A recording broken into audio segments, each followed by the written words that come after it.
So we have a very big issue, and I think it finally needs to be addressed here on the channel. Obviously, with JoJo's All-Star Battle finally coming out about 2 weeks ago exactly, we finally got the drop of JoJo's All-Star Battle R. It has been an amazing 2 weeks. It has been some rough 2 weeks, 3 weeks as well, and it has everything to do with the online experience.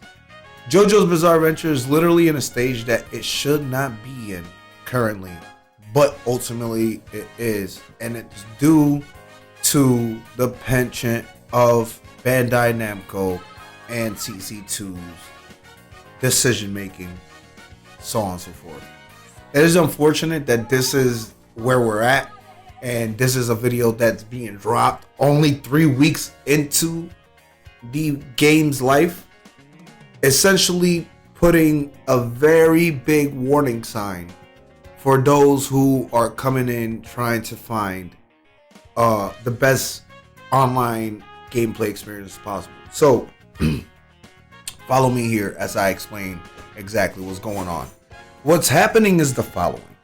Bandai Namco and CC2 decided not to give this game the rollback netcode. What this effect did upon its announcement was cause a lot of marquee YouTubers, streamers, fighting game community streamers, and players to be off-put by the JoJo's All-Star Battle R game. JoJo's All-Star Battle, or JoJo's Bizarre Adventure, is a worldwide phenomenon.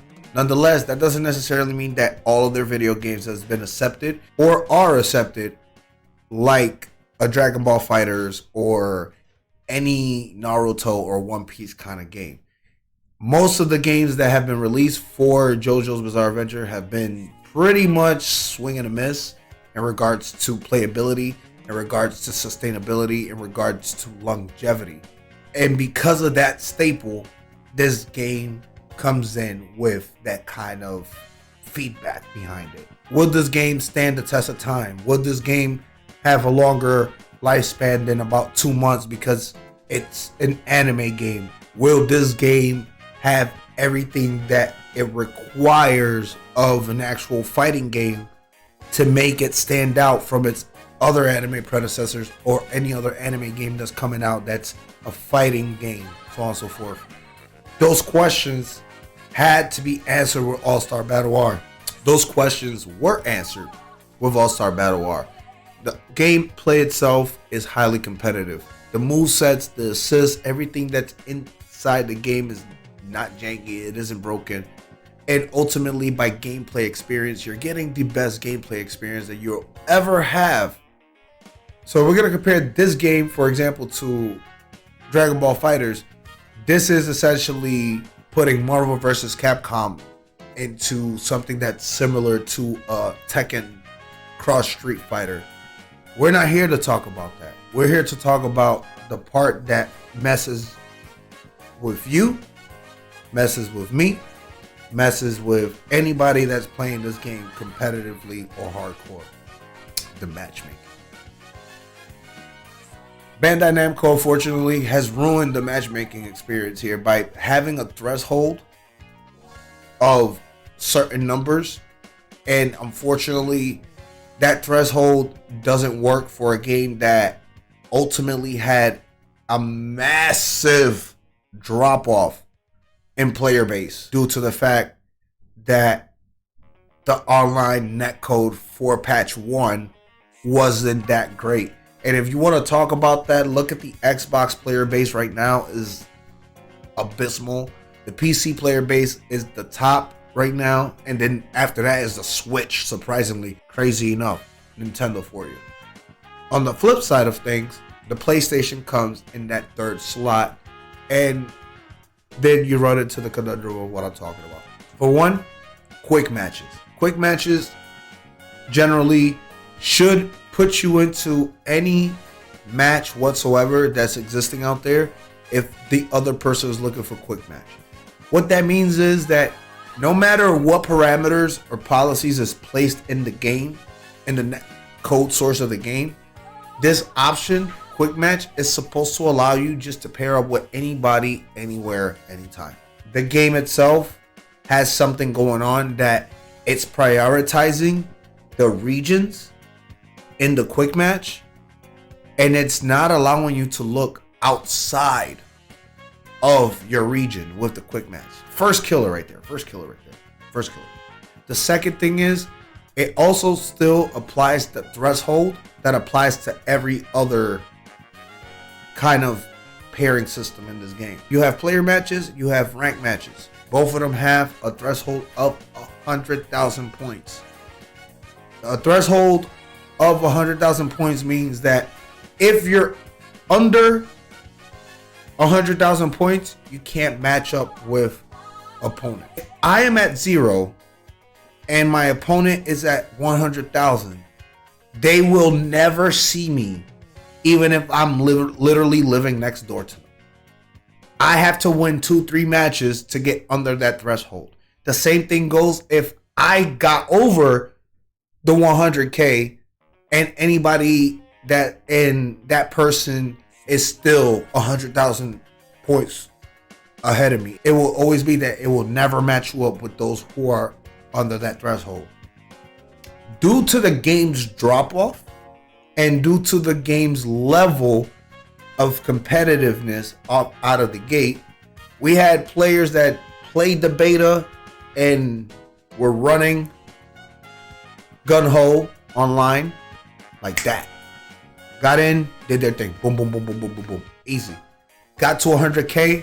The moment you got to 100K, 70%. No, matter of fact, I'm going to correct that.